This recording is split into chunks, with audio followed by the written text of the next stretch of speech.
शिवाय। जटाधराय शिव जटाधराय, हर हर भोले नमः शिवाय। जटाधराय शिव जटाधराय, हर हर भोले नमः शिवाय।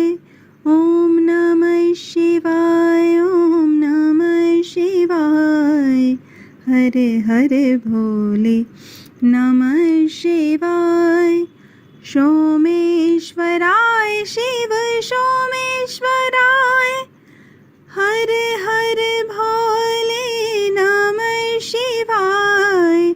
सोमेश्वराय शिव सोमेश्वराय, हर हर भोले नमः शिवाय।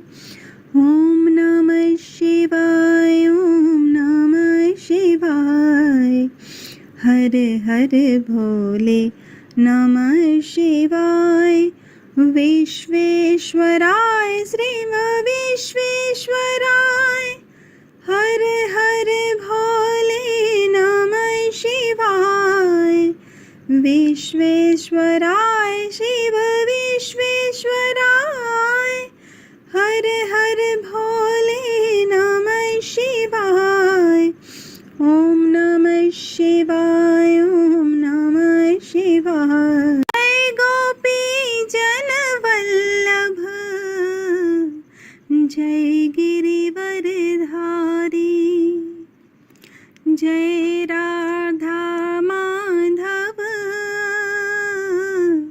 जय कुंज बिहारी।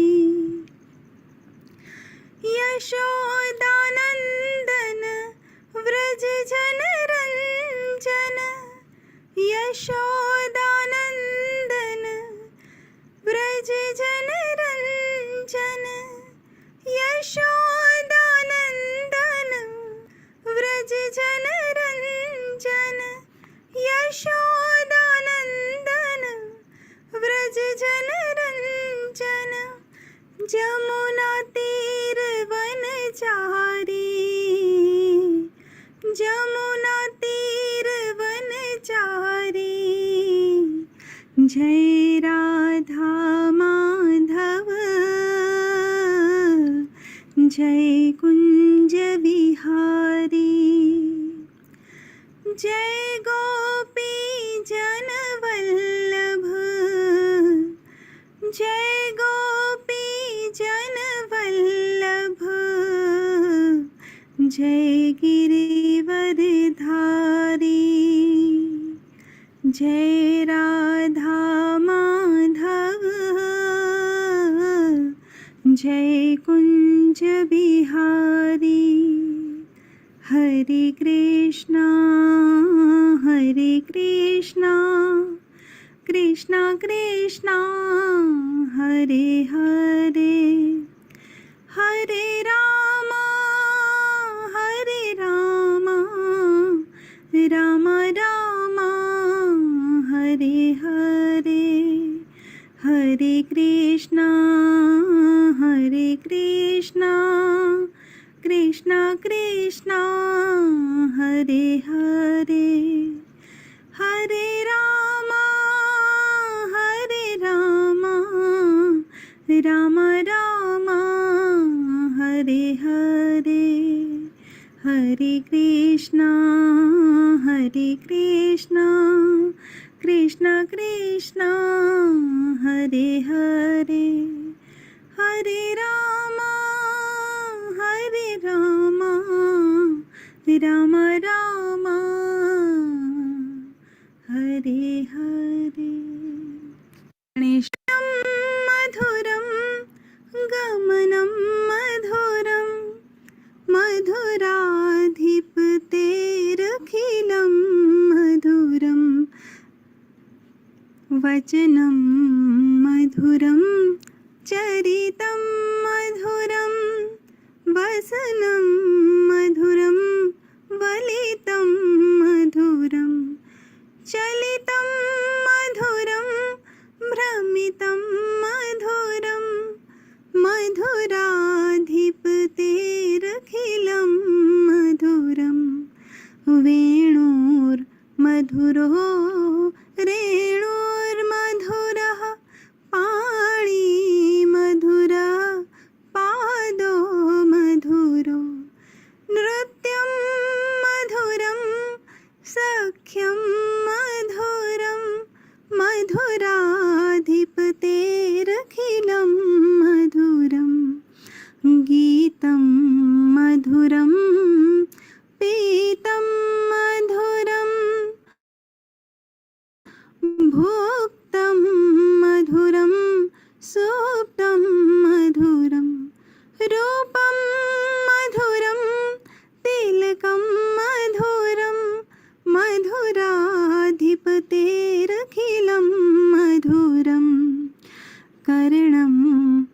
मधुरं तरणं मधुरं हरणं मधुरं रमणं मधुरं वमितं मधुरं शमितं मधुरं मधुराधिपतेरखिलं मधुरं गुञ्जा मधुरा माला मधुरा यमुना मधुरा वीची मधुरा सलिलं मधुरं कमलं मधुरं मधुराधिपतेरखिलं मधुरं मधुराधिपतेरखिलं मधुरं मधुराधिपतेर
ओम स्वस्ति श्री गणेशाय नमः। श्री सरस्वत्यै नमः। वर्णानामर्थसङ्घानां रसानां छन्दसामपि मङ्गलानां च कर्तारौ वन्दे वाणी विनायकौ। भवानी शङ्करौ वन्दे श्रद्धा विश्वासरूपिणौ। याभ्यां विना न पश्यन्ति सिद्धास्वान्तस्थमीश्वरम्। शङ्करं शङ्कराचार्यं केशवं बादरायणं। सूत्रभाष्यकृतौ वन्दे भगवन्तौ पुनः पुनः। कृष्णाय वासुदेवाय हरये परमात्मने प्रणतः क्लेशनाशाय गोविन्दाय नमो नमः। वागर्थाविव सम्पृक्तौ वागर्थ प्रतिपत्तये जगतः पितरौ वन्दे पार्वती परमेश्वरौ।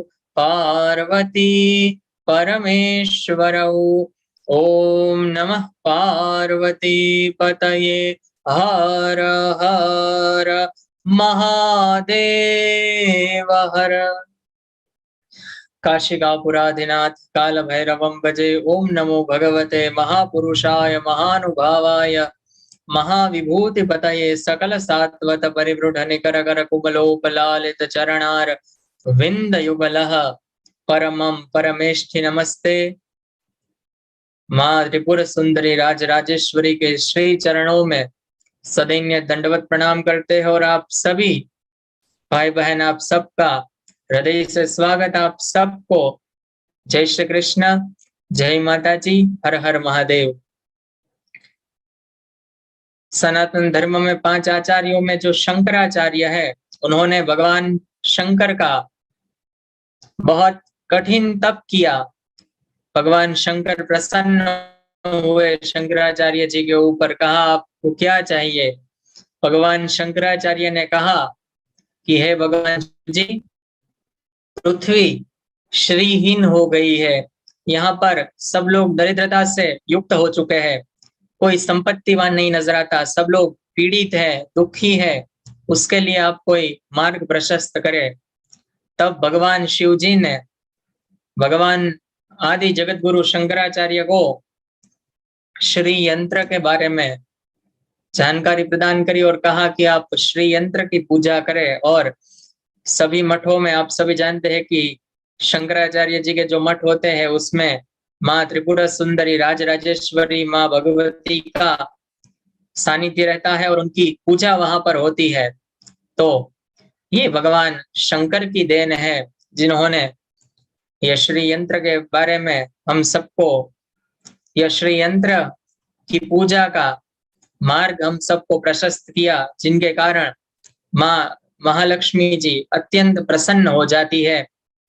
और आज विशेष करके चेतनाबेन बूचे जी, जो मुंबई महाराष्ट्र से है, वो हम सबको श्री यंत्र के बारे में और देवी खड्गमाला स्तोत्र है, बहुत अद्भुत है, उसके बारे में भी हम सबका मार्गदर्शन करेंगे। और हम सबको माँ भगवती के कृपा में, माँ भगवती के प्रेम में हम सबको संयोगित करेंगे। मैं चेतनाबेन जी का स्वागत करता हूँ और उनको कहता हूँ कि आप माँ भगवती की कृपा से हम सबको माँ भगवती की कृपा प्राप्त कराएं। बहुत बहुत शुक्रिया, बहुत बहुत धन्यवाद मीर भाई।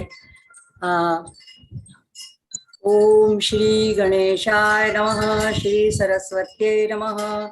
गुरुर्ब्रह्मा गुरुर्विष्णु गुरुर्देवो महेश्वरा, गुरुर्साक्षात् परब्रह्म तस्मै श्री गुरवे नमः। ईश्वरो गुरुरात्मेति मूर्तिभेद विभागिने, व्योमवत् व्याप्त देहाय दक्षिणामूर्तये नमः। ओम श्री मात्रे नमः।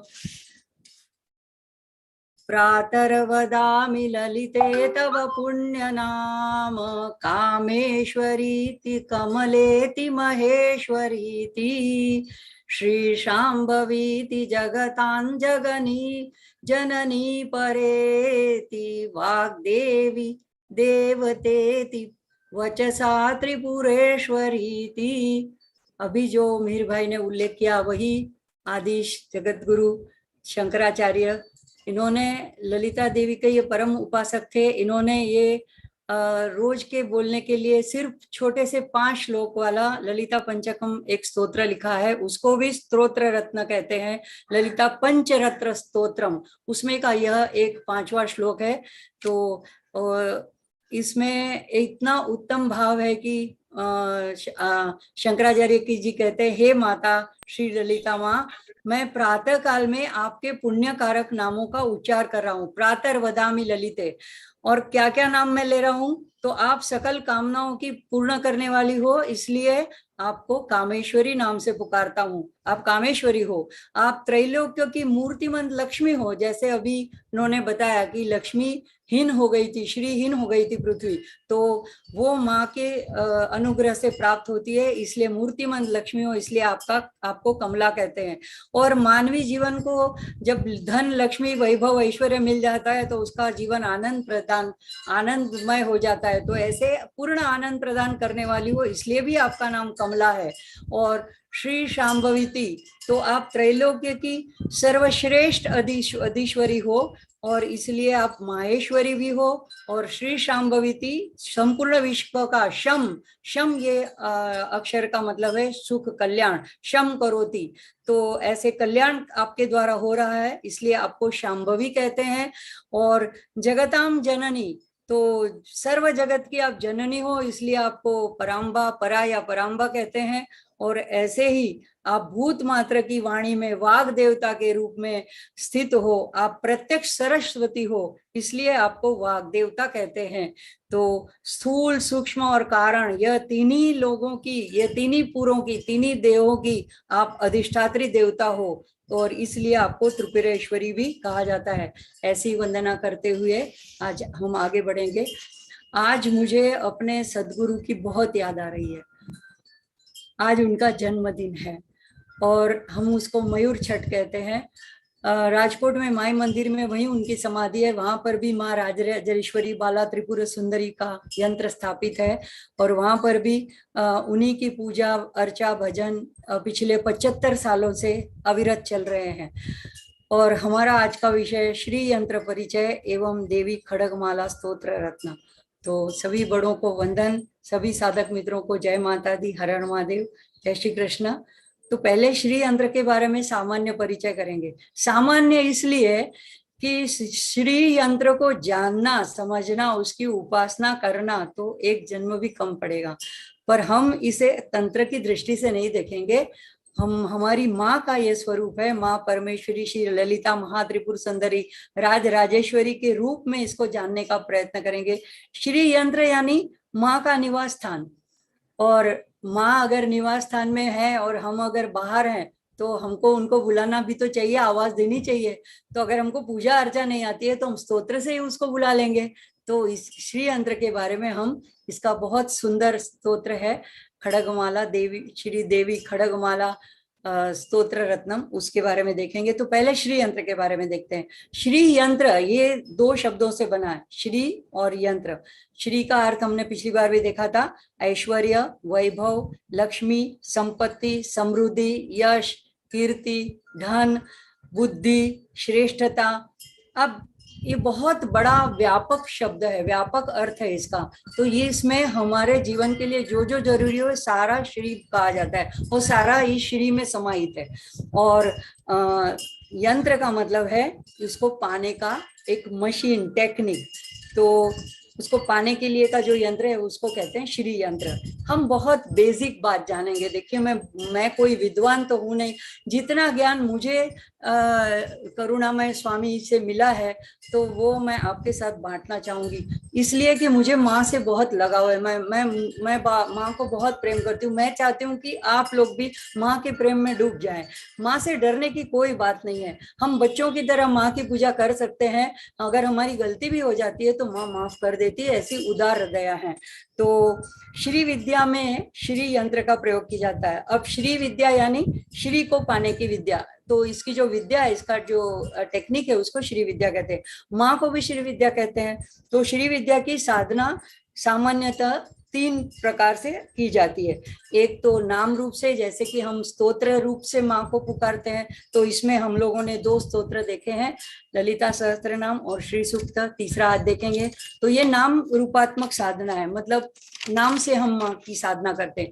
दूसरा है मंत्र द्वारा। मंत्र द्वारा यानी अगर किसी ने दीक्षा ली है तो नवारण मंत्र से, नवारण मंत्र वैसे भी सप्तशती में भी आता है, देवी अथर्वशीष के वर्णन में भी छुपा हुआ है, तो उस मंत्र द्वारा कर सकते हैं। पंचदशी, षोडशी, यह गुरुमुख से दीक्षा लेने के बाद इस मंत्र के द्वारा भी हम श्री यंत्र की पूजा साधना, माँ की आराधना कर सकते हैं। तीसरा जो है वो यंत्र द्वारा, यानी कि श्री यंत्र, इसको श्री चक्र भी कहते हैं। तो अब पहला प्रकार की बात हो गई। दूसरे प्रकार में मंत्र की बात आती है। तो मंत्र दीक्षा प्राप्त करने से ही उपासना की जाती है, लेकिन अगर हमको मंत्र की दीक्षा नहीं है तो हम स्तोत्र से भी कर सकते हैं। और मंत्र का अर्थ है मननात् त्रायते इति मंत्र, यानी जो मनन करने से हमको तारता है वही मंत्र है। तो मंत्र क्या है? एक ध्वनि है, एक साउंड है, एक वाइब्रेशन है, और जो बार बार उसका उच्चारण करते हैं मनन करने से, तो उसके हमारे आसपास ऐसा एक वायुमंडल, ऐसा एक कवच, ऐसा एक वातावरण उत्पन्न होता है, सकारात्मक ऊर्जा आती है और हमारा रक्षण होता है। तो वेदों में ऐसे ऋषियों ने कुछ शब्दों को चुन करके उनका एक संयोजन करके उसको इस तरह से उनकी खास खास ध्वनियों को उत्पन्न किया, यानी 3-4 अक्षरों को जोड़ करके एक खास ध्वनि को प्रकट किया। और ये जो ध्वनियां हैं उसको मंत्र कहते हैं। तो जिससे मानव मात्र का कल्याण हो, दुख दूर हो, सुख संपत्ति में प्राप्त हो, भुक्ति और मुक्ति दोनों की प्राप्ति हो। तो एक होता है मंत्र, जैसे हम बोलेंगे ओम नमः शिवाय, ओम गं गणपतये नमः, लेकिन इसमें गंग जो बोलते हैं तो ओम दुम दुर्गाये नमः, तो ये जो एकाक्षरी एक शब्द अक्षर आता है उसको बोलते हैं बीज मंत्र। तो ये बीज यानी सीड, जो एक बीज अगर हम जमीन में बोते हैं तो उसमें से एक बड़ा सा वटवृक्ष, बड़ा सा वृक्ष होता है। तो उसमें अपार क्षमता होती है, पोटेंशियलिटी होती है एक बीज में। तो ये जो बीज है ये पूरे मंत्र का प्राण होता है, उसकी चाबी होती है। तो उदाहरण के तौर पर एक बीज मंत्र है श्रीम। श्रीम ये श, र, ई और बिंदु इससे बना हुआ है, मतलब इन सब ध्वनियों को जोड़ के श्रीम बीज बना हुआ है। तो श जो है वो लक्ष्मी का बीज है, र जो है धन संपदा का है, ई दीर्घई ये है महामाया शक्ति का बीज है, और बिंदु जो है वो दुख हरण करने वाला। बिंदु हर एक बीज मंत्र में ऊपर एक अनुस्वार बिंदु होता ही है। और नाद जो है ये जो हम बोलते हैं श्रीम, तो जो नाद उत्पन्न होता है वो विश्व माता देवी उसमें उस रूप से है। इसी से हम कहते हैं कि ललिता त्रिपुर सुंदरी आद्या शक्ति जगत जननी है, वो हर जगह पे, हर मंत्र में, हर एक चराचर में, हर एक कण कण में मौजूद है। तो ये जो मैंने अभी बीज मंत्र बताया वो महालक्ष्मी का बीज मंत्र है, और इसका अर्थ है धन संपत्ति की अधिष्ठात्री महालक्ष्मी माता मेरे दुख को दूर करे। देखो अभी इतना बड़ा वाक्य है, लेकिन इसको हम सिर्फ एक श्रीम, अगर इसने एक में समाहित कर दिया गया है। ऐसे ही ऐम, रिम, ऐम जो है सरस्वती का बीज मंत्र है, रिम भुवनेश्वरी का या माया बीज कह सकते हैं। अब ये सारे बीज मंत्र आए कहाँ से, निकले कहाँ से? तो सबका जो सार गर्भ है यानी ओमकार।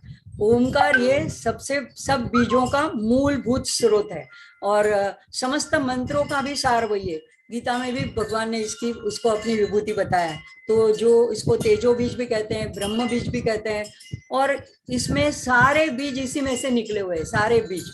तो यह हो गया मंत्र, यानी एक बीजाक्षर में पूरा मंत्र समाया हुआ है। और बीज मंत्र एक गूढ़ मंत्र है, और किसी भी देवता को प्रसन्न करना हो, किसी ग्रह की बाधा हो तो ग्रह देवता को प्रसन्न करना हो तो इसकी एक ऊंची चाबी है। इसलिए कभी कभी लोगों को ग्रह बाधा होती है तो पंडित जी बताते हैं कि आप इस मंत्र का, गुरु के मंत्र का जाप करो, शनि के मंत्र का जाप करो, अगर 7.5 चल रही है तो ये होता है इसकी चाबी। अब एक है, और मंत्र तो ध्वनि है, साउंड है। अब उसको अगर आकार देना हो, उसको चित्र रूप में ढालना हो, आकृति बनानी हो, तो उसको बोलते हैं यंत्र। यानी वेदों का सार गर्भ जो है ओमकार, और उसकी ध्वनि का आइकॉनिक रिप्रेजेंटेशन यानी उसका आकृतिमय रूप वो है श्री यंत्र। क्योंकि अभी बताया ओमकार में सारे बीज मंत्र है, सारे देवी देवता है, ओमकार में से सारे बीज निकले हैं, तो उसी का जो आकृति रूप है वो श्री यंत्र है। इसका मतलब क्या हुआ कि अगर एक श्री यंत्र की हम पूजा करते हैं तो सारे देवी देवता, हमारे जितने कुल देवता, इष्ट देवता, ग्राम देवता, स्थान देवता, सारे देवी देवताओं की पूजा का फल हमें प्राप्त होता है एक ही में से। तो ये सिद्ध की हुई बात है कि ओंकार की ध्वनि से ही श्री यंत्र प्रकट हुआ है। और पिछली बार भी मैंने इसके उदाहरण से बताया था कि हार्ट बीट को जैसे हम मशीन से लेते हैं तो आकृतियां आती है, तो इसी तरह से ध्वनि जो है वो आकृति में परिणमित होती है। अब यंत्र बनता कैसे है? तो ऐसे नहीं कि कोई ने भी कोई भी डायमेंशन ले लिया, कोई भी कैसे भी मंत्र बना दे, ऐसे नहीं होता है। इसका एक खास विशिष्ट नक्षत्र होता है किसी यंत्र को बनाने के लिए, और उसका एक योग होता है, जैसे राजयोग बोलते हैं, सर्वसिद्धि योग बोलते हैं। ऐसे अच्छे मुहूर्त में, अच्छे योग में और अच्छा दिन देखकर वो प्रिस्क्राइब किया होता है। उसमें अचूक रीत से, मतलब एकदम प्रिसाइजली और पवित्रता के साथ, मतलब नहा धो के शुचिता पूर्ण होकर के स्वच्छ वस्त्र पहन के इस तरह से उसको बनाया जाता है। तो देखिए मूर्ति को कैसे बनाते हैं। अब मूर्ति तो पत्थर में से शिल्पकार मूर्ति गढ़ लेता है, तो वो तो पहले तो मूर्ति होती है, लेकिन फिर उसमें प्राण प्रतिष्ठा की जाती है मंत्रों के द्वारा, मंत्रों के द्वारा आह्वान किया जाता है उस ऊर्जा का, तब वो बन जाती है जागृत मूर्ति। जैसे हमारे गुजरात में साळंगपुर में है कष्टभंजन देव हनुमान की मूर्ति, वो जागृत मूर्ति है। तो ऐसे प्राण प्रतिष्ठा की जाती है। तो जैसे मूर्ति में की जाती है ऐसे ही यंत्र में, यंत्र पहले बनाया जाता है। तो ये पहला स्टेप हो गया। उसके बाद उसके आकृति के ऊपर एक एक अक्षर को, एक एक बीज मंत्र को उंगली रख करके उसको आह्वान किया जाता है, जागृत किया जाता है सिद्ध लोगों के द्वारा, जो उपासक है उनके द्वारा। यानी क्या किया जाता है कि जो आदि शक्ति त्रिपुर सुंदरी, ललिता त्रिपुर सुंदरी जो सर्वव्यापक है, तो जगत जननी है, उसकी शक्ति को वायुमंडल में से, ब्रह्मांड में से आकर्षित करके, उसको आह्वान करके, खींच करके उस यंत्र में समाहित किया जाता है, उतारा जाता है, इंजेक्ट किया जाता है। अब इतना ही काफी नहीं है, उसके बाद में भी अब इस आकृति बन गई, उसमें ये स्थापना भी कर दी, अब उसको सिद्ध करना होता है। तो यंत्र को उपासक अपना अनुष्ठान करके, उसके आवर्तन करके, उसकी पूजा अर्चना करके उसको सिद्ध करते हैं। तो इसके बाद में वो जागृत किया हुआ, सिद्ध किया हुआ मंत्र वो किसी को भी दे सकते हैं, हम भी अपने घर में रख सकते हैं। तो इस तरह से देखो हमारे ऋषि मुनियों ने ये बड़ी ब्रह्मांड के पूर्ण सत्य को, अल्टीमेट रियलिटी को बड़ी बुद्धिमत्ता से, इंटेलेक्चुअली और बड़े सौंदर्य से, ब्यूटीफुली ये व्याख्यायित किया है, मतलब डिफाइन किया है। किसमें? श्री यंत्र में। तो इस श्री यंत्र, श्री चक्र का तीनों लोकों का वास इसमें, मतलब पृथ्वी, अंतरिक्ष और स्वर्ग, इसलिए इसे त्रिपुर चक्र भी कहते हैं। तो इस एक ही यंत्र के अंदर सभी देवी देवता, ग्रह वगैरह समाहित है। अब ये श्री यंत्र एक अद्भुत, अलौकिक, अत्यंत प्रभावी, शक्तिशाली यंत्र है। पर सिर्फ यंत्र नहीं है, यह माँ श्री ललिता त्रिपुर सुंदरी श्री राजराजेश्वरी का विग्रह, उनका निवास स्थान है। वो इसी में साक्षात रूप से, प्रगट रूप से निवास करती है। और कहाँ पे निवास करती है? तो माँ यहाँ बिंदु रूप से विराजमान है। तो मंत्र और यंत्र ये दोनों मिलकर के तंत्र होता है, यानी टेक्निक, माँ को आराधना करने की टेक्निक। तो अगर हमारे पास मंत्र नहीं है तो स्तोत्र है, तो स्तोत्र और यंत्र। अगर यंत्र नहीं है तो हमारे पास छवि है, मूर्ति है, फोटो है, जो भी है, तो हम उसमें माँ की भावना कर सकते हैं। अब इस श्री यंत्र की रचना कैसे बनी है? तो इसमें ज्योमेट्रिकल आकृतियां बनी है, जैसे त्रिकोण है, चतुष्कोण है, पंखुड़ियां हैं और मध्य में बिंदु है। हमारे पास इसका चित्र भी है, तो लगा देंगे, तो इजी हो जाएगा बताने में। तो जो कुछ ब्रह्मांड में है वो इस श्री यंत्र में दर्शाया गया है। इसके 9 आवरण हैं और इन्हें साधना से हमको पार करने हैं। साधक अंतिम बिंदु तक, यानी साक्षात माँ के दर्शन तक पहुंच पाता है। तो ये 9 आवरण क्या है? तो हमारे जो विकार है, हमारे जो आंतरिक, हमारी जो कमियां हैं, वो दुष्ट विचार हैं, या हमारे जो षड रिपु है, ये सारे हमारे बीच में आते हैं, आवरण आते हैं, हम माँ तक नहीं पहुंच पाते। तो एक एक आवरण की दीक्षा दी जाती है और उस तरह से उसको पार करते करते जो साधक होता है वो आत्म साक्षात्कार कर लेता है, माँ के साथ एक रूप हो जाता है। और फिर शारीरिक रूप से तो वो वैसा ही रहता है, जैसे हम दिखते हैं वैसे हम खाते पीते हैं, हमारे तरह ही उनकी दिनचर्या होती है, लेकिन उनका शरीर एक अलौकिक दिव्य हो जाता है, वो दिव्य विभूति बन जाते हैं। जैसे रामकृष्ण परमहंस अब माँ काली की इतनी आराधना करते थे, माँ काली के साथ साक्षात बातें करते थे जैसे हम आप बात करते हैं, तो वो एक दिव्य विभूति हो गए, महान विभूति हो गए। तो ऐसे ही जो माँ की इतनी आराधना में डूब जाते हैं तो माँ से एक रूप हो जाते हैं। तो अब इसमें प्रमुख रूप से जो है 4 ऊर्ध्वमुख त्रिभुज है, यानी त्रिकोण है, और जिसको शिव जी या परब्रह्म का रिप्रेजेंटेशन करते हैं उसको शिव को दर्शाते हैं। और 5 जो है अधोमुख। अब ऊर्ध्वमुख माने उसका शिखर ऊपर है और अधोमुख यानी डाउनवर्ड्स। तो 4 जो है वो ऊपर की तरफ पॉइंटेड है और 5 जो है वो नीचे की तरफ पॉइंटेड है। तो ये नीचे की तरफ वाले जो है वो शक्ति को दर्शाते हैं, यानी डायनामिज्म को। ये चित्र में आप देख पाएंगे कि बीच में का जो व्हाइट कलर का है, वहां से लेकर के उसके बाद में का रेड, ब्लू, रेड और ग्रीन, तो ग्रीन जैसा है, तो ये सारे 5 नीचे की तरफ पॉइंट करते हैं, और ऊपर की तरफ है तो रेड, अंदर से हम नीचे बीच में से देखेंगे तो छोटा रेड, फिर ब्लू, फिर बड़ा रेड, और फिर ग्रीन। तो ये 4 ऊपर की तरफ पॉइंट करते हैं। तो ऊपर वाले हैं वो शिव को दर्शाते हैं, और जो नीचे की तरफ अधोमुख है वो प्रकृति को, शक्ति को, डायनामिज्म को, सृजन को दर्शाते हैं। तो शिव जो है वो अग्नि स्वरूप है, और शक्ति जो है सृजन स्वरूप है। तो ये दोनों के इंटरसेक्शन से एक दूसरे के साथ, देखो ये त्रिकोण की रेखाएं एक दूसरे से मिली हुई है, एक दूसरे को छेदन करती है। तो इसके संयोग से हम अगर गिनेंगे तो 43 अलग अलग 43 त्रिकोण बनते हैं, और हर एक छेदन बिंदु यानी जहां पे इंटरसेक्शन होता है, एक लाइन दूसरी लाइन को कट करती है, तो एक रेखा दूसरी रेखा से जब जुड़ती है या कट करती है, तो वहां पे जहाँ पे कोण बनता है, तो वहां इंटरसेक्शन में एक एक दिव्य शक्ति का स्थान है, वहां पे स्थापित है, और उनका स्थान निश्चित है। ऐसे नहीं कि किसी का मन गढ़त है, किसी देवता का कहाँ पे स्थान है, किस दिशा में है, ये सब निश्चित किया हुआ है।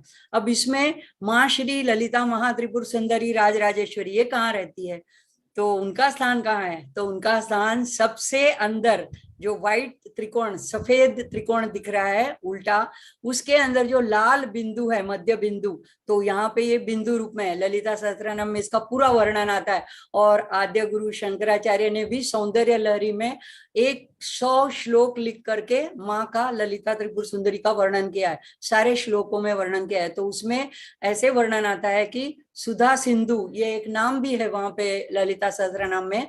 तो सुधा यानी अमृत का, सिंधु यानी एक समुद्र है, उसके अंदर एक मणिद्वीप है यानी एक छोटा सा टापू है, और उसके अंदर रत्न जड़ित महल में एक अंदर सिंहासन के ऊपर सिंहासनास्थ श्री ललिता त्रिपुर सुंदरी देवी विराजमान है।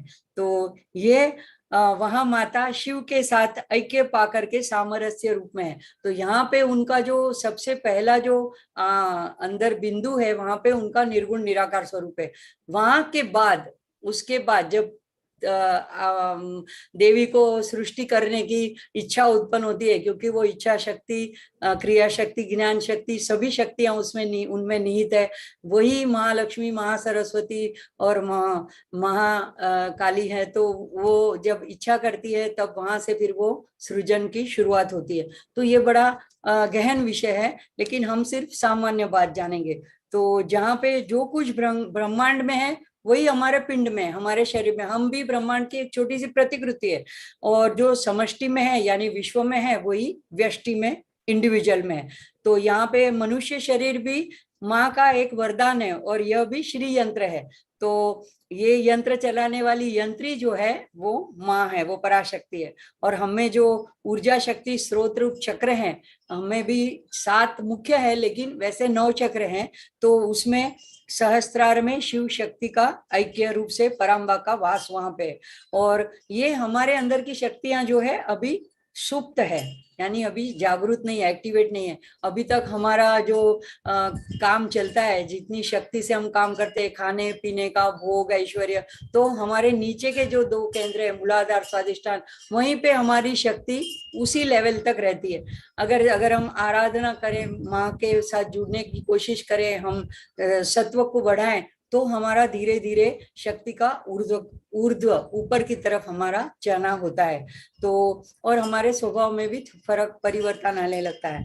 तो ये जो हमारे अंदर की छुपी शक्तियां हैं, उसको बाहर प्रकट होने का मौका कब मिलता है, तो जब हमारे पे विपत्तियां आती है, आपत्ति आती है, कोई अड़चन आती है, तो ये भी माँ का आशीर्वाद है। मतलब ये मत समझो कि माँ ने श्री वैभव ऐश्वर्य दिया तो उसी में माँ निवास करती है। आपत्ति में भी माँ है, तकलीफ में भी माँ है, क्योंकि ये हमको आगे बढ़ाने के लिए आती है। तो ये अच्छा, अगर हमारे पास अगर यंत्र नहीं है तो हम कैसे माँ को पुकार सकते हैं, तो हम भक्ति से, यानी ईश्वर के प्रति अनकंडीशनल प्रेम, जैसे गोपियों ने कृष्ण के साथ प्रेम किया, ऐसे निर्व्याज, निरपेक्ष, अनपेक्ष अविरत अखूट प्रेम से, पूर्ण शरणागति से भी हम इस शक्ति को जगा सकते हैं। तो ये ललितांबिका महात्रिपुर सुंदरी के 3 रूप हैं।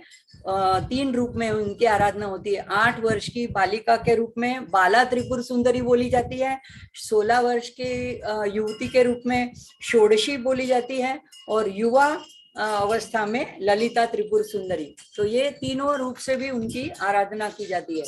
अब माँ त्रिपुर सुंदरी, माँ के अन्य नाम क्या है? तो ललिता, श्री विद्या, त्रिपुरा, श्री सुंदरी, राजराजेश्वरी, षोडशी, कामेश्वरी। और त्रिपुर का क्या अर्थ है? तो तीनों पुर यानी नगरों पर उनका साम्राज्य है। तो कौन से 3 पुर, कौन से 3 नगर? तो 3 गुण जो है हमारे, सत्व रजस तमस, या तो हमारे 3 शरीर है, सूक्ष्म, स्थूल और कारण शरीर, या तो 3 शक्तियां हैं, इच्छा शक्ति, ज्ञान शक्ति, क्रिया शक्ति, और सृष्टि, स्थिति, लय। ये 3 ब्रह्मांड की 3 अवस्थाएं हैं, सृष्टि की 3 अवस्थाएं। तो 3 काल है, भूतकाल, भविष्य काल, वर्तमान। तो ये सारे जो 3 हैं, ये 3 वाले सभी पुरों के ऊपर उनका साम्राज्य है, और उससे भी परे है। किसका साम्राज्य कैसे कहा जाता है? जो उनके वश में, काल उनके वश में है, ये सारा ब्रह्मांड उनके वश में, तो उनसे वो परे है, परा है, इसलिए परा अम्बा, ऐसे पराशक्ति ऐसे कहा जाता है। तो 9 आवरणों में 108 अधिष्ठात्री देवताएं हैं। और पहले जो भैया फिर से लगा देना, ये श्री यंत्र का चित्र फिर से लगा देना। भूपुर जो है वो प्रथम सबसे आउटर मोस्ट है, उसमें चतुष्कोण है, और चतुष्कोण में 4 दरवाजे हैं, 4 दरवाजे और चतुष्कोण, और उसमें रेखाएं भी, 3 रेखाएं भी छिपी हुई है। तो ये जो सबसे आउटर मोस्ट है, इसको भूपुर कहते हैं। भूपुर यानी ये पृथ्वी को दर्शाता है। तो यहाँ पे 3 रेखाएं हैं और 4 दरवाजे हैं। तो ये सारे 3 स्तर रिप्रेजेंट करते हैं, यानी पृथ्वी, स्वर्ग, अंतरिक्ष, ये तीनों में उनका साम्राज्य है। तो ये तीनों आउटर मोस्ट में दिखाए गए हैं, और इसमें 4 दरवाजे हैं। तो ये दरवाजों में 10 दिशा के दिक्पाल यहाँ पे खड़े रह करके रक्षा करते हैं ये पूरी सृष्टि का। तो इसीलिए जब हम न्यास वगैरह करते हैं तो दिग्बंधन करते हैं, यानी कि दिशाओं के जो दिक्पाल है वो हमारे पूजन में कोई बाधा न डाले। तो ये 4 दरवाजों पे और 4 कोने जो पड़ते हैं कॉर्नर पे, ऐसे रक्षक पुरुष और भैरवी शक्तियां यहाँ पे स्थापित हैं। तो कौन कौन से देखो, उत्तर में कुबेर है, पूर्व में इंद्र है, पश्चिम में वरुण है, और दक्षिण में यम है। ये तो सबको पता है, दक्षिण दिशा यम की दिशा है। तो हम भी अगर जरा सा भी वास्तुशास्त्र नहीं जानते हैं तो भी बच्चों को कहते हैं कि उस तरफ मुंह करके, दक्षिण दिशा में मुंह करके मत सोया करो। और जब किसी का स्वर्गवास हो जाता है तो उस बॉडी को उसी तरह से उत्तर दक्षिण में लिटाया जाता है। तो वहां पे यम उसके देवता हैं दक्षिण दिशा के। और अभी ईशान कोण, मुझे याद है कि स्कूल में हमारे जो सर थे, टीचर थे, उन्होंने ऐसे क्लासरूम के ऊपर जिस तरह से दिशाएं आती थी तो टेबल के ऊपर चढ़ करके वहां पे लिखवा दिया था। तो हम कभी नहीं भूल पाए कि कौन सा कौन किस दिशा में। तो मैं भी आपको एक ट्रिक बताती हूँ कि जैसे भारत का नक्शा हमारे सामने है, तो भारत के नक्शे में ऊपर उत्तर है, नीचे दक्षिण है। तो उत्तर की ओर जब आप मुंह करके खड़े रहते हो तो आपका जो राइट हैंड है वो पूर्व दिशा दर्शाता है, और उत्तर और पूर्व उनके बीच में ईशान कोण है। तो वहां से फिर शुरू होता है ईशान, फिर अग्नि, नैऋत्य और वायव्य। तो कभी भूलेंगे नहीं। तो ईशान कोण के देवता ईशान ही है, और अग्नि के अग्नि है। इसलिए ज्यादातर अग्नि कोण में अगर हमारा कीचड़ है तो वहां पे हमारा अन्नपूर्णा का वास रहता है, हमारे घर का स्वास्थ्य भी ठीक रहता है सबका। और तो अग्नि कोण में अग्नि देवता है, नैऋत्य दिशा में नैऋति देवता है, और ऊर्ध्व में है, वायव्य में वायु देवता है, और ऊर्ध्व में ब्रह्मा है, अधो में विष्णु है। तो इस तरह से 10 दिशाओं में 10 दिक्पाल और देवताओं का वास है, और ये स्थापित है ये सारे भूपुर में, जो आउटर मोस्ट बताया गया है। उसके बाद यहाँ पे जो 3 वृत्त बताए हैं वो सत्व, रजस, तमस। तो ये 3 वृत्त हैं और उसमें ये प्रथमावरण है। तो उसमें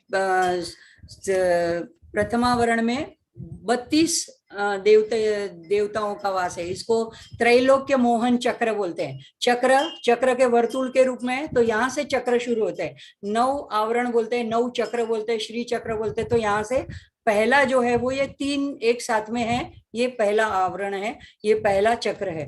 तो इसको बोलते हैं त्रैलोक्य मोहन चक्र।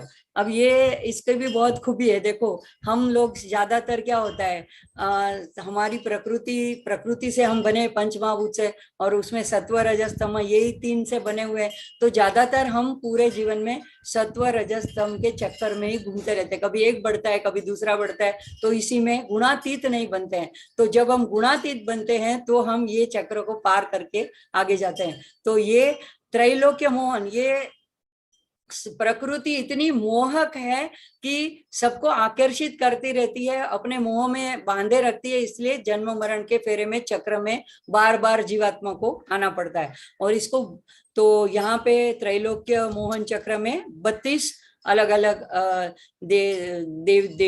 देवियों का वास है। और इसके बाद में द्वितीय आवरण, तो जो पंखुड़ियां दर्शाई गई है यहाँ पे व्हाइट कलर में जो दिख रही है चित्र में, ये 16 पंखुड़ियां हैं। तो ये इसको षोडश दल बोलते हैं। षोडश संस्कृत का वर्ड है फॉर 16 नंबर। तो षोडश दल की देवियां हैं इस चक्र। ये दूसरा आवरण है, मतलब एक आवरण पार करके अगर साधक जाता है तो अब ये दूसरा आवरण आता है। तो उसमें सर्व आशा परिपूरक चक्र बोलते हैं इसको।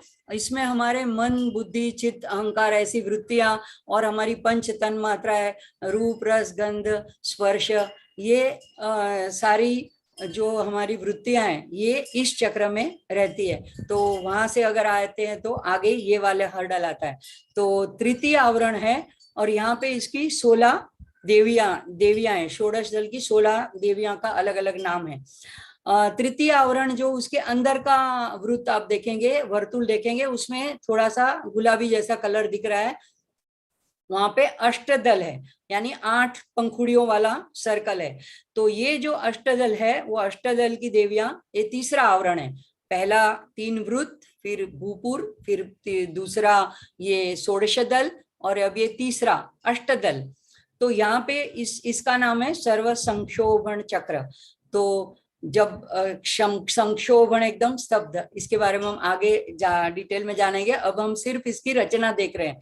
तो इसके बाद में चतुर्थ आवरण यानी जो ग्रीन जैसा कलर दिख रहा है, तो उसके जो वृत्त में जितने ट्रायंगल्स है वो कितने हैं, तो 14 है। तो इसको बोलता है चतुर्दशार।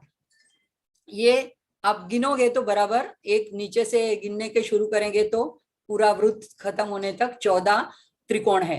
ये 14 त्रिकोण में 14 चतुर्दशार 14 देवियों स्थापित है, देवियां। और ये चक्र को बोलते हैं सर्व सौभाग्यदायक चक्र। आगे के 3 अगर पार करके आ गए तो अभी साधक की और आगे उन्नति हो सकती है। पहले अगर अटक गए तो वहां पे सिद्धियों में अटक गए तो फिर ये अष्टदल की बात जो बोली, अष्टदल या अष्ट सिद्धियां है, महिमा, लघिमा, अणिमा, तो ये सारी सिद्धियों में अगर अटक गए कहीं तो फिर वहां से आगे नहीं बढ़ सकते हैं। और ये चौथा जो है सर्व सौभाग्यदायक चक्र, तो इसमें 14 वर्तुल। अब इसके अंदर जाते हैं जो रेड कलर में है, तो इसको बोलते हैं बहिर्दशार। बहिर्दशार बाहर की तरफ के 10 त्रिकोण, दशार त्रिकोण 10। तो बहिर इसलिए कि वो बाहर है, और उसके अंदर ब्लू है वो अंतरदशार है, वो भी 10 है लेकिन वो अंदर की तरफ है। तो ये बहिर्दशार जो है इसको बोलते हैं सर्वार्थ साधक चक्र।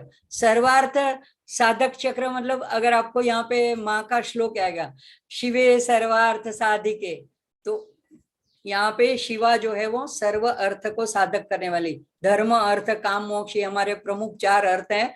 तो सभी के अर्थ का यहाँ पे साध्य हो जाते हैं, चारों भी अर्थ। तो ये लाल कलर में दर्शाए हुए हैं। अब इसके अंदर जाते हैं तो सिक्स्थ आवरण, छठा आवरण, षष्ठावरण, उसको बोलते हैं सर्व रक्षा कर चक्र। अब इतना होने के बाद माँ हर प्रकार से फिर साधक की रक्षा कर देती है। तो अगर इस चक्र तक साधना में पहुंचता है कोई, तो फिर उसकी रक्षा का भार माँ के ऊपर चला जाता है। तो ये ब्लू कलर में दर्शाया है, इसको बोलते हैं अंतरदशार, मतलब अंदर के 10 त्रिकोण। अब इसके बाद में सप्तम आवरण है, तो वो फिर से लाल कलर में दर्शाया हुआ है, सर्व रोग हर चक्र। तो यहाँ पे ये जो है 8 त्रिकोण है लाल कलर के अंदर बाजू में, तो इसको अष्टार बोलते हैं। और इसमें भी 8 देवियों का वास होता है, उनका स्थान होता है। उसके अंदर एक जो सफेद उल्टा त्रिकोण दिख रहा है, उसको बोलते हैं त्रिकोण चक्र, और उसको बोलते हैं सर्व सिद्धि प्रद चक्र। तो यहाँ पे जो ये त्रिकोण की जो 3 रेखाएं हैं, वो तीनों में एक एक कॉर्नर में एक एक देवियां हैं। जैसे कामेश्वरी है, ये रुद्र की शक्ति है यानी पार्वती, वज्रेशी है यानी विष्णु की शक्ति यानी लक्ष्मी, और भगमालिनी यानी ब्रह्मा की शक्ति है सरस्वती। तो ये त्रिदेवियां हैं, वो ये व्हाइट त्रिकोण जो है वहां पे उनका निवास है। मतलब एक ही देवी, अगर सप्तशती में भी आपने देखा होगा तो मूर्ति रहस्य में भी आता है, सप्तशती में भी आता है कि देवी ने अपने में से सात्विक गुण से एक रूप को जन्म दिया और तामसी तमस गुण प्रधान होकर के दूसरा अवतार लिया। तो ऐसे एक ही माँ के 3 प्रकार है, 3 शक्तियां 3 गुणों के आधार के हो। तो ये अंदर के व्हाइट त्रिकोण में बताया है। और उसके अंदर जो 9वां आवरण बोलते हैं, वो एक बिंदु है, रेड कलर का बिंदु है, उसको बोलते हैं सर्वानंदमय चक्र। तो यहाँ पे शिव और शक्ति का ऐक्य है, सामरस्य है। तो ये ब्रह्मांडीय शिव शक्ति का एक ऐक्य है। तो ये निर्गुण निराकार स्वरूप है। इसका परात्पर शक्ति बोलते हैं, ललितांबिका बोलते हैं, त्रिपुर सुंदरी बोलते हैं, राज राजेश्वरी बोलते हैं, अनेक नामों से बोलते हैं। तो ये जो आद्य शक्ति है, जगत जननी है, उनका निवास यहाँ पे बिंदु में है। और बिंदु में भी जैसे मैंने बताया कि कल्पना ऐसी है कि वहां पे सिंधु है, मणिद्वीप है, उसमें रत्नमहल है, उसमें सिंहासन है, उसमें माँ विराजमान है सिंहासन के ऊपर। तो यहाँ पे जो माँ है उसको बोलते हैं श्री श्री महाभट्टारिके। भट्टारक शब्द संस्कृत में कहते हैं पंडित ज्ञानी आचार्य को। तो पंडित महापंडित ऐसी महा श्री श्री महाभट्टारिके, वो त्रिपुरा सुंदरी का वास यहाँ पे है। अब यह है यंत्र की रचना। और यंत्र जो है वो देवता का शरीर है, ये तो शरीर है, लेकिन जब मंत्र है वो उसकी आत्मा है। और या तो हम स्तोत्र जो बोलेंगे वो इस श्री चक्र की आत्मा है। तो उससे हम माँ का आह्वान करते हैं, माँ को बुलाते हैं, माँ को आवाज देते हैं। ये माँ का घर है।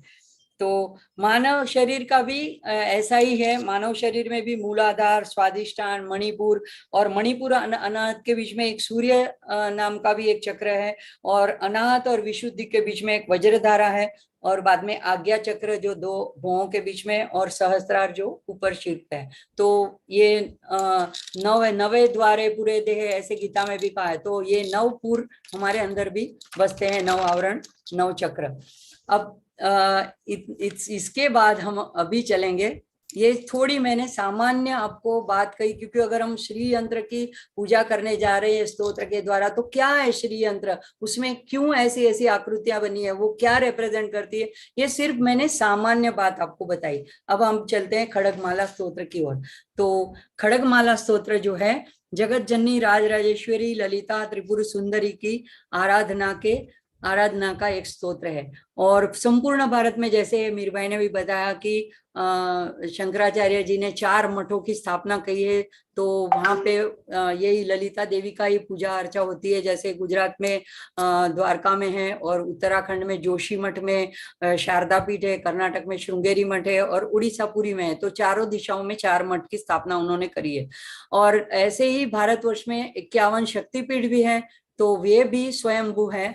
तो ये किसी के बनाए हुए नहीं है। ऐसे ही माँ के जैसे 12 ज्योतिर्लिंग है स्वयंभू, ऐसे माँ के 51 शक्तिपीठ है। तो अब ये श्री विद्या मंत्र की अगर जिनको दीक्षा मिल गई है, तो उनको तो ठीक है कि वो पूजन यजन कर लेंगे अपना जो गुरु ने बताया। लेकिन जो हमारे जैसे लोग हैं कि जिन्होंने ऐसे कोई मंत्र दीक्षा प्राप्त नहीं की है, ऐसा मौका नहीं है, तो वे भी माँ ललिता त्रिपुर सुंदरी के स्तोत्रों के पाठ करके माँ की स्तोत्रात्मक उपासना, ये दिवाली के पर्व जो आ रहा है, खास करके धनत्रयोदशी के दिन और दिवाली के दिन, तो इस पे कर सकते हैं और करनी चाहिए। मैं तो कहूंगी करनी चाहिए। तो इससे माँ का हमें प्रेम प्राप्त होता है, हमारे में सद्भावना बढ़ती है, माँ की कृपा भी सहज प्रसाद रूप से मिल जाती है। तो पिछले सत्रों में हमने माँ के जो 2 महत्वपूर्ण स्तोत्र के बारे में देखा, ललिता सहस्त्रनाम और श्री सूक्त, और कल उसका हमने ये भी देखा। तो आज ऐसा ही एक और अत्यंत प्रभावशाली स्तोत्र जो माँ के सभी स्तोत्रों में रत्न रूप है, उस ऐसे स्तोत्र को कहते हैं श्री देवी खड्गमाला स्तोत्र रत्नम। तो इसके बारे में जानने का प्रयास करेंगे।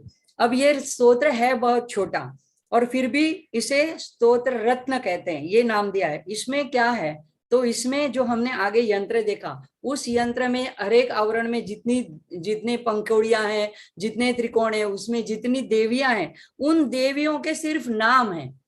इतना सरल है, सिर्फ नाम है, और वो नाम संबोधनात्मक नाम है। तो ये देवियों को संबोधन किया, यानी इस तरह से हम किसी को अरे चित्रे, अरे माते ऐसे करके बुलाते हैं, तो उनको बुला के संबोधन करके जागृत करते हैं, उस देवी को आह्वान करते हैं। तो इस तरह का ये अनोखा स्तोत्र है। और इसमें ये यंत्र की विधिवत पूजा तो बहुत ही विस्तृत है, बहुत घंटे लग जाते हैं उसमें। सारी गणेश जी से लेकर के रुद्र, विष्णु और नवग्रह देवता, सारे देवी देवता उसमें है, तो सारों का आह्वान, पूजन, अर्चन, आरती, भोग, ये करते करते बहुत घंटे लग जाते हैं। लेकिन इसका सरलतम उपाय, एकदम शॉर्ट एंड स्वीट, यही है कि हम इसका ये खड्गमाला स्तोत्र का पठन कर सकते हैं। और ऐसा नहीं है कि मैं कह रही हूँ, लेकिन महादेव जी ने स्वयं कहा है कि ये स्तोत्र पाठ से, इसके सिर्फ एक आवर्तन से श्री यंत्र की या श्री चक्र की पूजा का फल प्राप्त होता है। तो संहार क्रम से इसकी पूजा की जाती है। संहार क्रम क्या होता है, तो जैसे मैंने अभी बताया कि हमारे में जो षड रिपु है, जो हमारे आंतरिक जो दुख दैत्य है, जो आंतरिक हमको पीड़ा करते हैं, हमारे उपासना में बाधा करते हैं, ऐसे जो शत्रु है, उनका एक एक आवरण में संहार करते करते हमें आगे बिंदु तक जाना है। तो नीचे से भूपुर से लेकर के बिंदु तक की यात्रा, तो इस तरह से देवियों का वर्णन है। पहले आवरण की देवियों का वर्णन, फिर दूसरे, तीसरे, ऐसे करते करते 9वें आवरण में श्री ललिता त्रिपुर सुंदरी का नाम आता है। तो ऐसे संहार क्रम कहा जाता है उसको। तो और इसलिए ये स्तोत्र क्या है, तो हमको अपने स्वरूप को पाने के लिए कोई शक्ति तो चाहिए ना। तो हम माँ से इस स्तोत्र के द्वारा खड्ग की प्रार्थना करते कि हमको एक, आपके पास जैसे शस्त्र अस्त्र है, हमको भी ऐसा एक खड्ग दे दो, तो जिससे हम अपने ईगो को, अपने अहंकार को वश करें, उसको नष्ट करें और हम भी आपको पा सकें। तो इसका एक पाठ, एक आवर्तन ही पर्याप्त है। देखो, ज्यादा आवर्तन की जरूरत नहीं है, लेकिन बहुत कम समय में 6 से 10 मिनट के अंदर ही ये पाठ संपन्न हो जाता है। और इसके बाद सौभाग्य व्रत ललिता अष्टोत्तर शतनाम, यानी माँ के 108 नाम का पाठ करते हैं और शांति मंत्र की पूजा करते हैं, तो पूजा संपन्न हो जाती है। अब देवी खड्गमाला स्तोत्र जानने से पहले उसकी विशेषताओं के बारे में जाने, जैसे हम ललिता स्तोत्र पढ़ने से पहले उनकी विशेषता के बारे में जानेंगे, तो हमको क्या है, जिज्ञासा होती है, हमको भी उसके प्रति अहोभाव होता है। तो अगर हम किसी की महत्ता बताएं, विशेषता बताएं, तो ज्यादा हमको उसमें दिलचस्पी आती है, उसमें उत्कंठा आती है कि क्या है इसके बारे में। तो यहाँ पे खड्ग, ये पहली विशेषता क्या है, खड्ग एक माँ का अस्त्र है, एक धारदार तलवार जैसा अस्त्र है। और यहाँ ऐसे खड्ग प्राप्ति की मांग करी है, तो जिससे हम अपने अहम का हनन कर सके, या दूसरे अर्थ में माँ से प्रार्थना की है कि आप ही हमारे अहंकार रूपी शीर का आपके दिव्य खड्ग से छेदन कीजिए। तो यहाँ एक स्तोत्र ही यंत्र के रूप में, या ललिता माँ का स्वरूप है, ये यंत्र स्वरूप ललिता अम्बा ही है। तो यह एक ऐसा अनोखा स्तोत्र है जिसमें फलश्रुति शुरू में ही बताई गई है। ज्यादातर स्तोत्र आप देखोगे, स्तोत्र पूरा होगा, अथर्वशीष, गणपति अथर्वशीष बोलो, ललिता सहस्त्रनाम, विष्णु सहस्त्रनाम, सब में फलश्रुति आखिर में होती है। यहाँ पे एक श्लोक में फलश्रुति पहले ही बता दी है माँ ने कि ये फलश्रुति आपको प्राप्त होगी। तो और ये स्तोत्र जो है वो पार्वती जी से पूछने के बाद शंकर जी ने बताया। तो ये भी इसका वैशिष्ट्य है। और स्वामी करुणामय, जिनसे मैंने ये सारी बातें जानी है, वो कहते हैं कि ये आप ऐसा मत समझिए कि हमें दीक्षा प्राप्त नहीं है तो हम कैसे स्तोत्र का पाठ करें। आप में अगर माँ के स्तोत्र को जानने की इच्छा मात्र उत्पन्न हुई है तो यही उनकी कृपा है। और अगर आपको ऐसा लगता है कि मुझे खड़गमाला स्तोत्र के बारे में जानना है, तो यह विचार आपको किसने दिया? ये भी आपके मन में उठा है, तो ये उनकी कृपा से हुआ है। तो इसका मतलब है कि आपको उन्होंने दीक्षित किया है, वही आपके गुरु हैं। तो स्वामी करुणामय तो यहाँ तक कहते हैं कि कोई भी व्यक्ति कोई भी स्तोत्र पढ़ सकता है। ऐसा नहीं कि ये नहीं पढ़ सकते, वो नहीं पढ़ते, ये ऐसा नहीं कर सकते। लेकिन उन्होंने एक शर्त की है। शर्त क्या है? कि मात्र शर्त यह है कि माँ की प्रीति, प्रेम, करुणा, दया, कृपा प्राप्त करने हेतु। अगर हम किसी वस्तु के लिए, तो ये तो सौदेबाजी हो गई। तो फिर तो वो बोलेंगे अगर तुम परफेक्टली करोगे तभी मैं कुछ परफेक्टली दूंगी। तो अगर हमें सिर्फ प्रीति संपादन करनी है, प्रीत्यर्थे, विनियोग में आता है शब्द प्रीत्यर्थे, तो प्रीति के लिए करते हैं तो सब कुछ माफ है। प्रेम में सब कुछ माफ है। और ऐसा नहीं है कि इसका मतलब हम प्रीति मांगते हैं तो हमको वस्तु नहीं मिलेगी। माँ है वो तो समझती है बच्चों को क्या चाहिए, उसके दिल में क्या है बात। याले होठों पे नहीं आई तो क्या बात है, लेकिन माँ अंतर से समझ जाती है, तो सब कुछ प्रदान करती है। इधर मांगेगे तो मांगी हुई इतनी लिमिटेड चीज ही मिलेगी, लेकिन नहीं मांगेगे तो माँ अपना स्वरूप का ही दान दे देती है, अपने ऐश्वर्य के, अपने गुणों का ही प्रदान कर देती है। तो ऐसी दयालु उदार है तो बिना मांगे ही दे देती है। और तीसरी इसकी विशेषता क्या है कि और स्तोत्र आप देखेंगे, जैसे ललिता सहस्त्रनाम स्तोत्र तो बड़े लंबे लंबे हैं, मतलब आधे घंटे तक चलने वाले हैं, कोई उससे भी बड़े हैं। लेकिन और कई कई में तो शब्द भी कठिन है, मतलब उच्चार करने में इतना बड़ा बड़ा एक शब्द होता है पूरे एक चरण का, तो हमको गलती होने की संभावना है और हमको जल्दी से मुंह में भी नहीं बैठना है। लेकिन यहाँ पे ये आवर्तन ये इतना छोटा है कि इसमें कोई गलती होने की संभावना नहीं, क्योंकि माँ के नाम ही है सारे। जैसे एक एक माँ के नाम क्रमबद्ध लिखे गए हैं। और दूसरा है कि कोई कोई स्तोत्र तो छोटे होते हैं, सरल भी होते हैं, जैसे श्री सूक्तम, लेकिन उसमें क्या होता है कि ज्यादा आवर्तन करने होते हैं। उसका एक प्रिस्क्रिप्ट किया होता है कि अनुष्ठान करना है तो इतने बार करो, इतने बार करो। लेकिन यहाँ पे ये भी सुविधा दी है भगवान ने, एक ही आवर्तन पर्याप्त है और उससे पूरी श्री यंत्र की पूजा का फल प्राप्त है। तो फलश्रुति में शिव जी ने खुद पार्वती जी से कहा है कि इसका सिर्फ एक आवर्तन ही पर्याप्त है। और तो ये बहुत ही शक्तिशाली, प्रभावशाली, पावरफुल ऐसा मंत्र है। और यह स्तोत्र हमें श्री यंत्र का गर्भित सार भी बताता है कि कौन से श्री यंत्र के बारे में हमको ये पूजा करनी है। तो एक तो हमारे सामने आकृति या मेरु है, उसकी तो हम करते हैं। दूसरा कि ये पूरा ब्रह्मांड ही श्री यंत्र है। और तीसरा कि हमारा शरीर, हमारे अंदर भी माँ का वास है। तो ये भी माँ का अद्भुत यंत्र ही हमें प्राप्त हुआ है।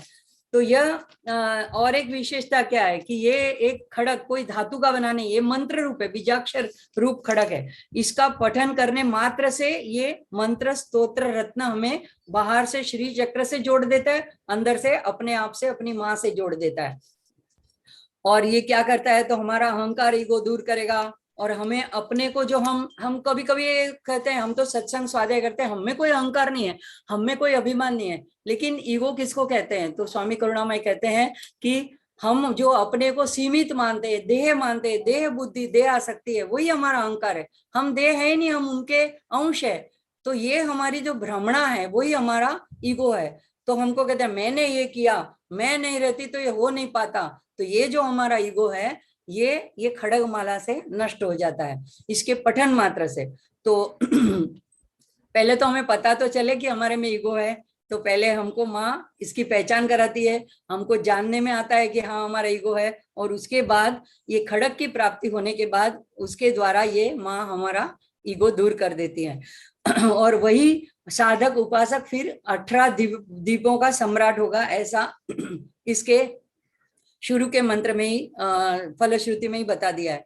दूसरा और एक लास्ट विशेषता क्या है कि ललिता सहस्त्र नाम में हम नामों की नामावली बोलते हैं, मतलब हम उसका स्मरण करते हैं, नामों का, माँ के नाम का स्मरण करना एक बात है, और आवाज देके पुकारना और बुलाना, संबोधन करना दूसरी बात है।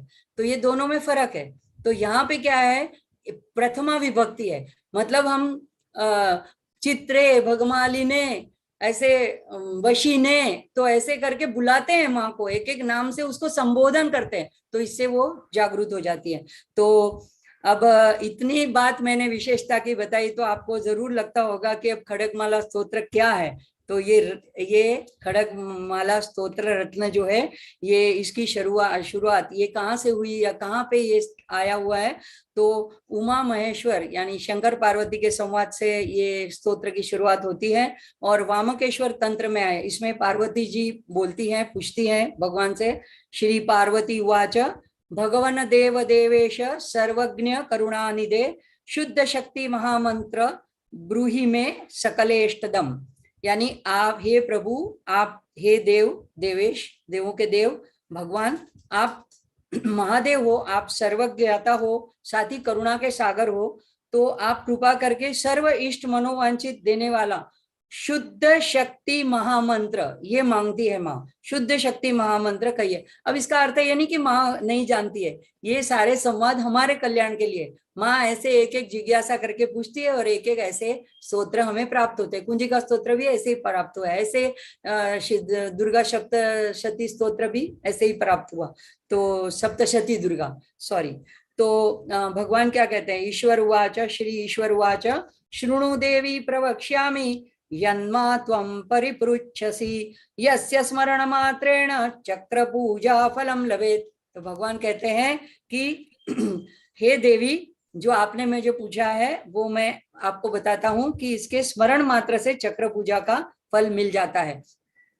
तो शिव जी ऐसे करके इसका ये बताते हैं। अब हम प्रार्थना करेंगे, तो प्रार्थना में कैसे करेंगे, ऐसी भावना कल्पना करेंगे कि आपके सामने श्री यंत्र है या छवि है, आप पवित्र होकर स्वच्छ कपड़े पहनकर पूर्व दिशा की ओर मुंह रखकर बैठे हैं। श्री यंत्र के मध्य का त्रिकोण जो है उसकी जो पॉइंट है वो आप शिखर है वो आपकी तरफ है, और आप अथवा अगर वो नहीं है तो आपके सामने माँ की छवि है, तो उसके राइट साइड पर आपने घी का दीपक प्रज्वलित किया है, धूप की सुगंधी फैल रही है और सामने भोग की सामग्री रखी है। अब प्रार्थना करने से पहले हम माफी भी मांग लेते हैं। तो माफी का भी एक श्लोक है, भूमो स्खलित पादानां भूमिरेव अवलंबनम त्वयि जाता अपराधानां त्वमेव शरणम शिवे।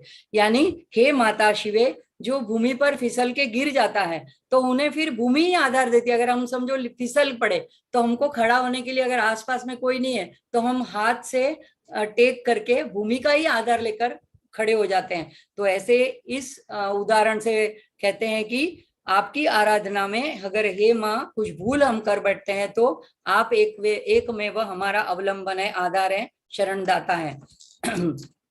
अब हर एक स्तोत्र के पहले प्रार्थना मंत्र, ध्यान मंत्र जरूरी है, तो जिससे देवता के स्वरूप का, महिमा का, तत्व का पता चलता है, उनकी शक्ति में श्रद्धा होती है।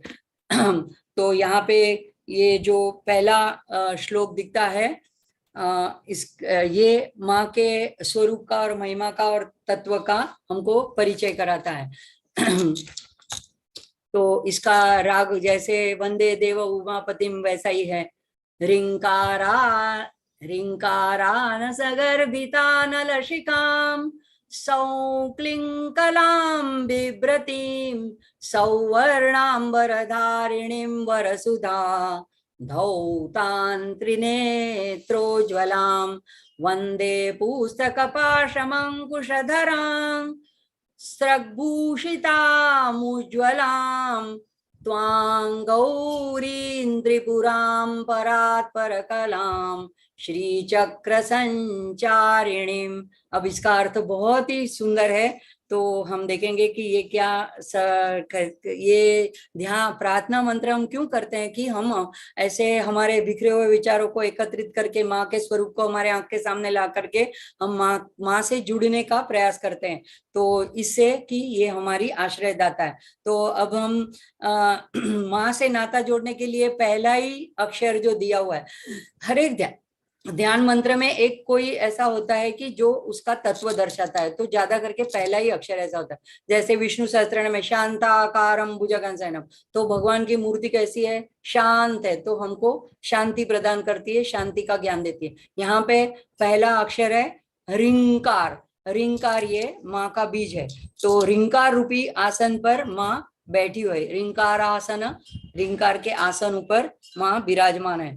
तो यानी अगर माँ को हमको ढूंढना है तो कहाँ ढूंढना है, तो रिंग रिंग मंत्र पर ध्यान करना है, उसका ऊपर ध्यान करना है, उसका मनन करना है।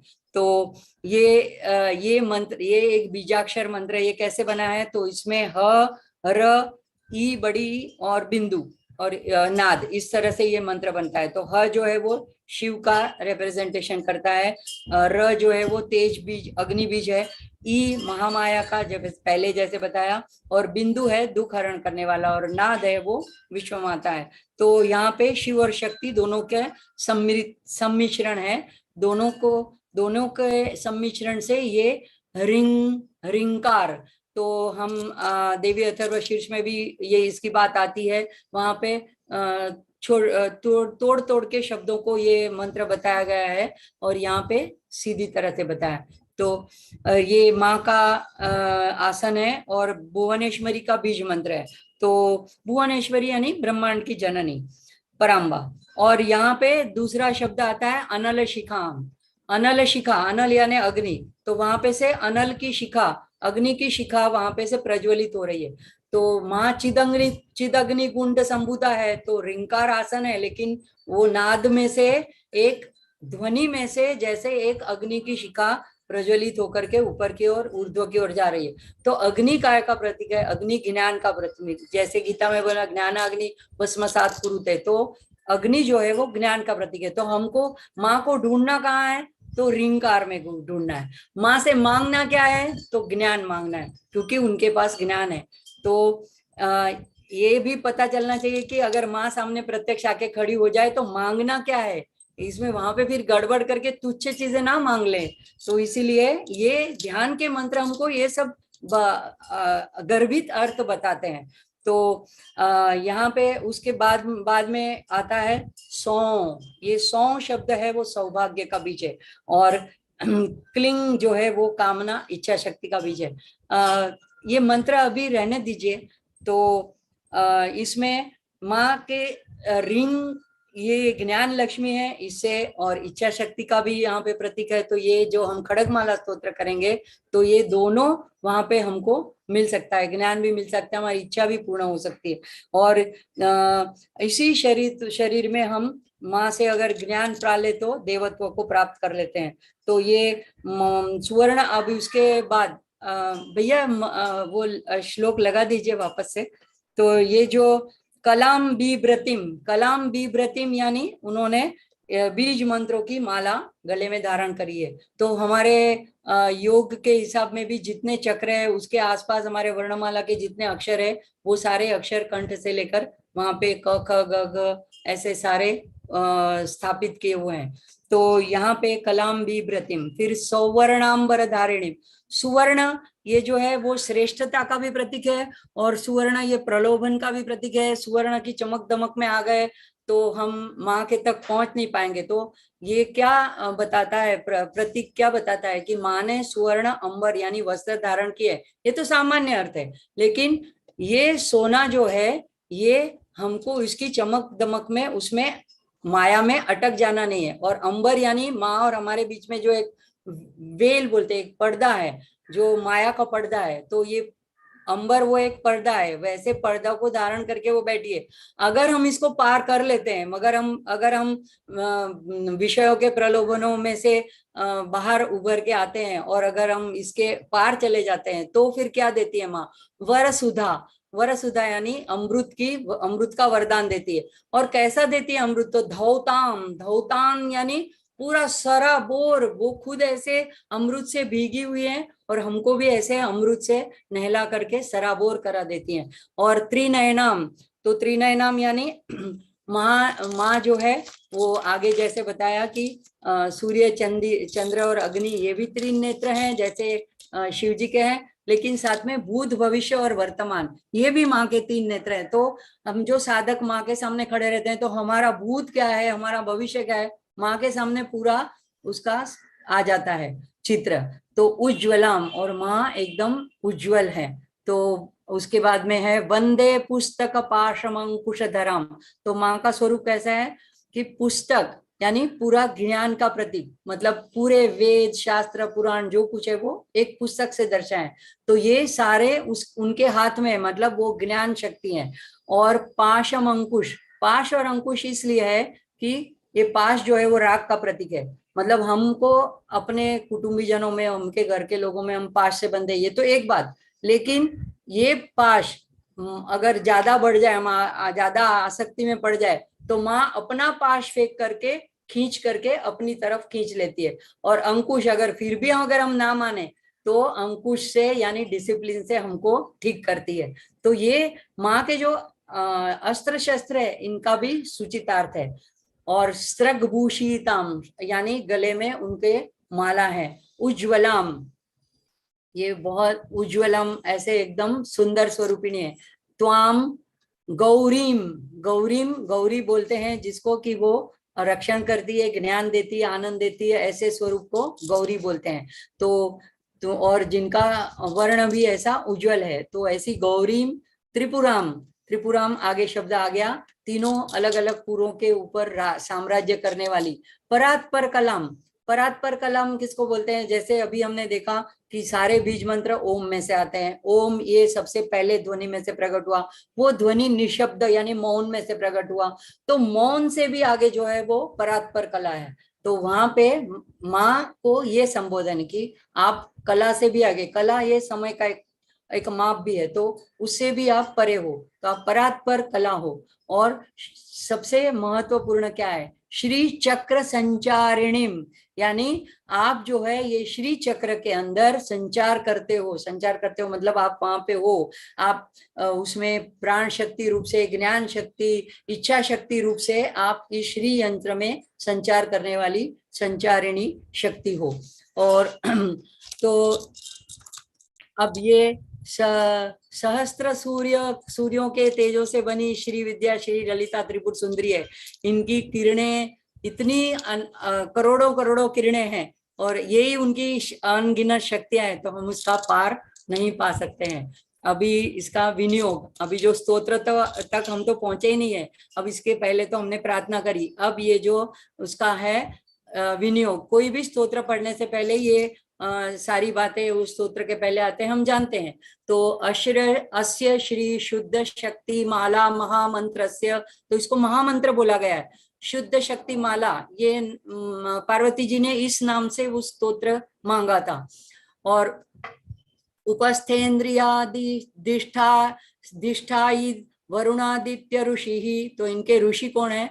तो उप यानी समीप, जैसे हम उपवास, तो ऐसे नजदीक में वास करना, ऐसे उपस्थ, ऐसी हमारी जो इंद्रियां हैं, मतलब हमारी सब पांचों जो ज्ञानेंद्रियां हैं, उसके नजदीक रहने वाले वरुणादित्य ऋषि, ऐसे नाम के जो ऋषि हैं, वो इस मंत्र के दृष्टा हैं।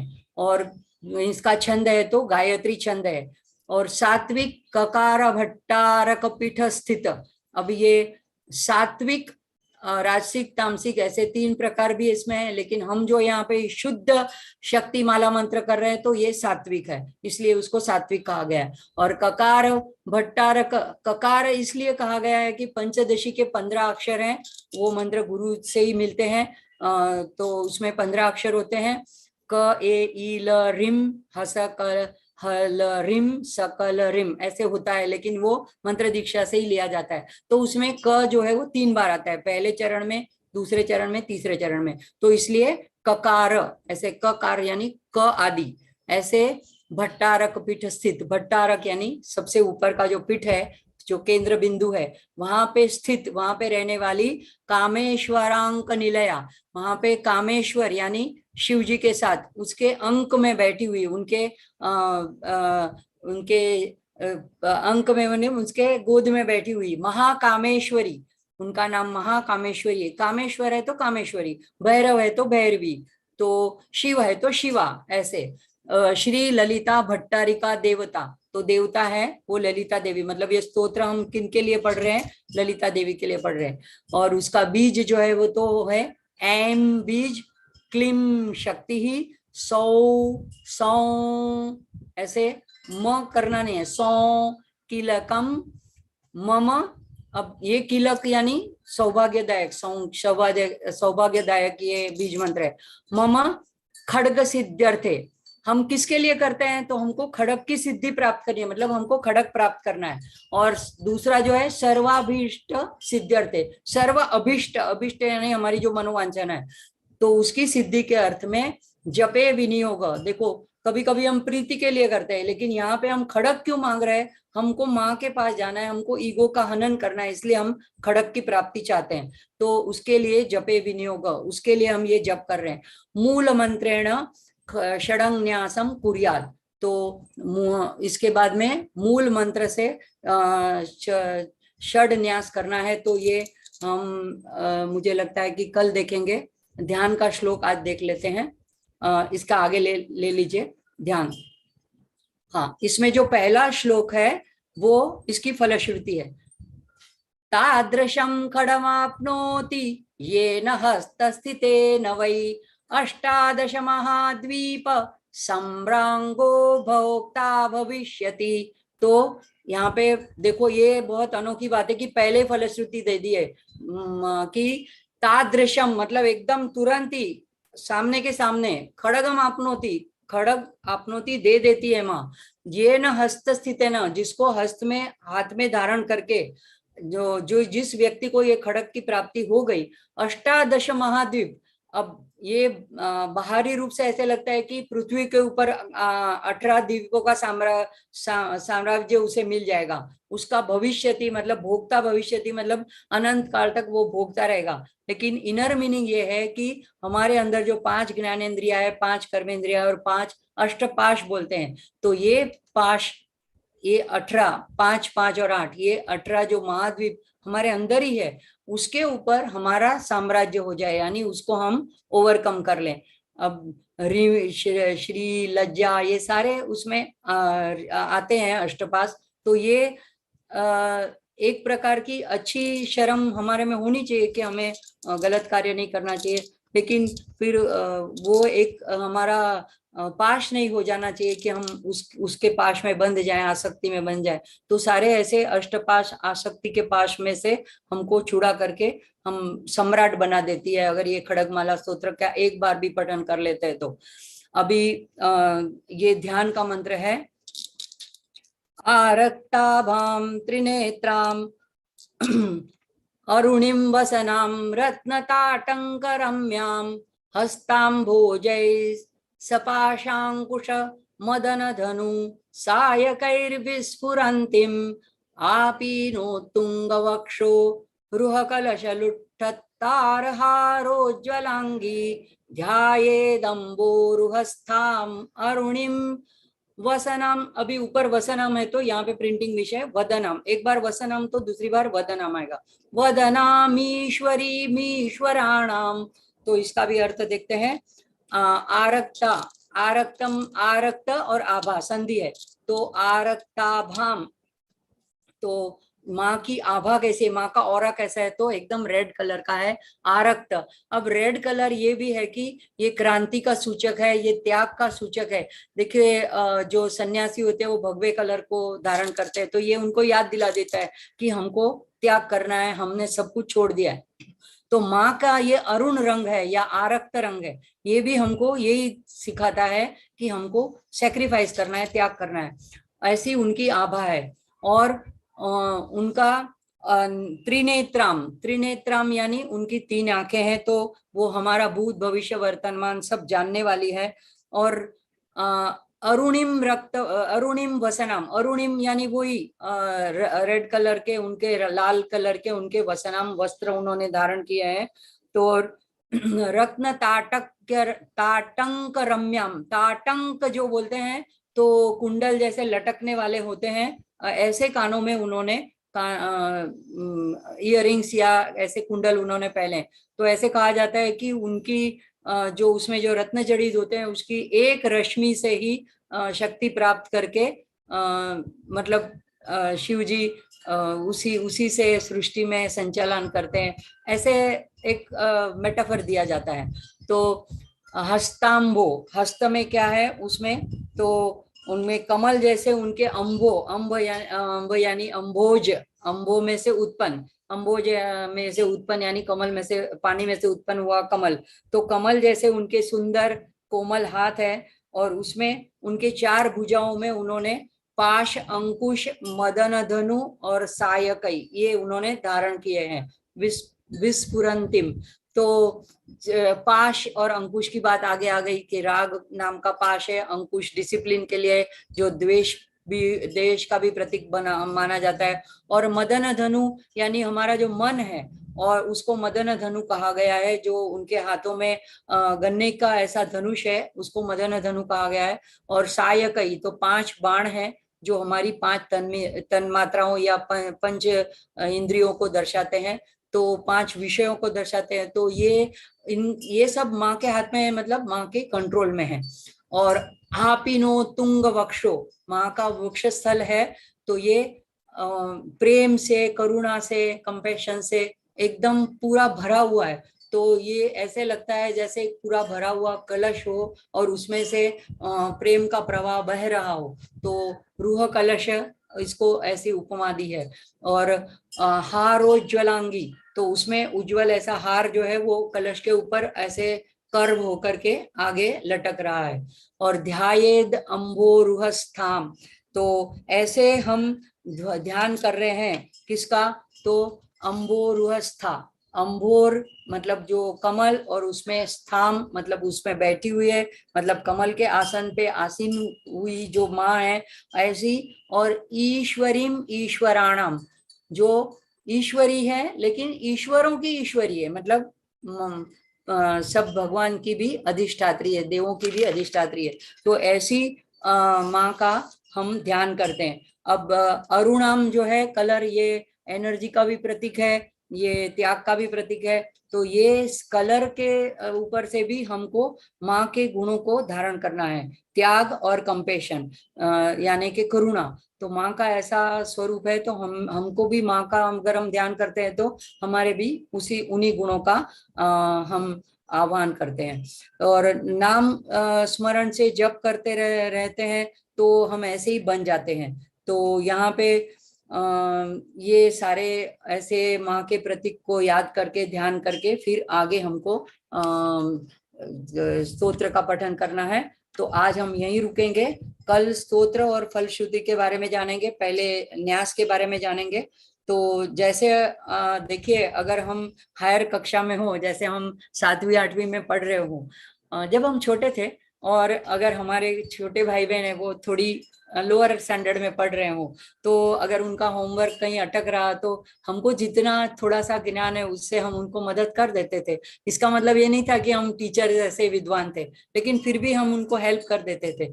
तो ऐसा ही कुछ समझो कि जितना कुछ अल्प मेरे पास है, तो मैं भी अपने मित्रों के साथ बांटना चाहती हूँ, और यही चाहती हूँ कि जैसा आनंद, जैसा सुख शांति, जैसा प्रेम मुझे माँ से प्राप्त हुआ, मुझे मेरे गुरु से प्राप्त हुआ, आप सभी को भी ऐसा ही प्राप्त हो, यही मेरी भावना है। तो अब क्षमा प्रार्थना के साथ सत्र को हम समाप्ति को ओर बढ़ाएंगे।